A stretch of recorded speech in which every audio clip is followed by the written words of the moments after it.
I want to talk about a recent phenomena of film and the ultimate use case to examine it: horror in the high desert. I came across this highly unfortunate quote unquote movie while browsing through Amazon Prime, and I thought it sounded interesting. The synopsis was about a wilderness enthusiast who goes missing, and I wanted to like it, for the missing man had a similar speech impediment to mine, which is a rarity to find in any kind of media.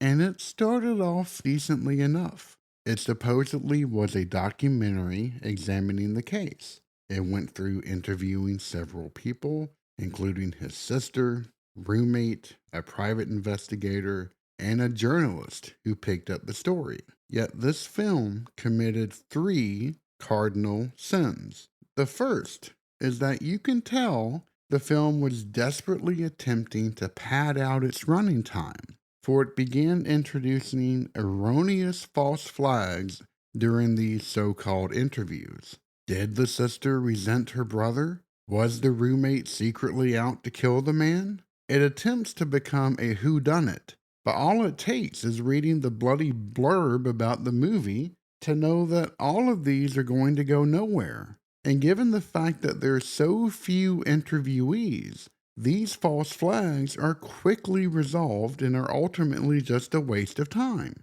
and boring to boot. If you are going for a mystery, then for God's sakes, get more people involved, create more connections, actually do something with some of the possible conclusions. The second was leaving huge, gaping plot holes that makes everything so unbelievable that you want to turn it off right then and there. We find out that this man, who was all over the news for a time and the focus of a statewide manhunt, ran a video blog that had a huge following. And no one was supposed to know about that? And even worse, all evidence of this blog and videos just suddenly disappeared from the internet, because we all know how common that is. The first is improbable, to say the least.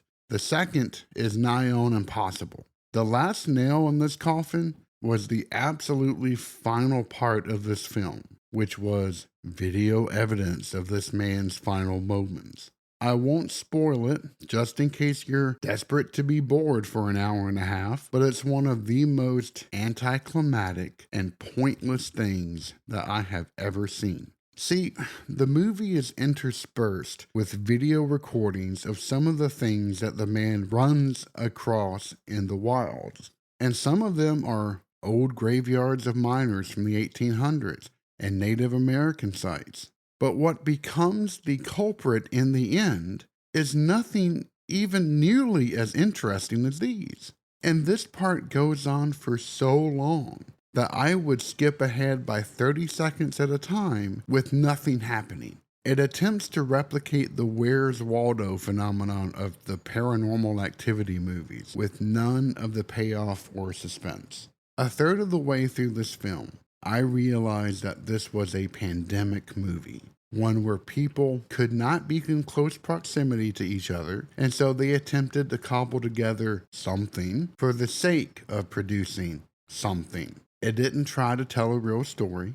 It wasn't crafted with love. It's nothing more than a blatant cash grab. In short, it's the horror movie equivalent of a reality show. We've seen this before in other such movies as The Host, which I've covered before. Having limitations can make a genuine effort even better, for it forces those involved to find workarounds. If, however, the workarounds form the basis of the entire movie and there's nothing genuine about it, then you'll get only one thing in the end: garbage. Horribly smelling garbage.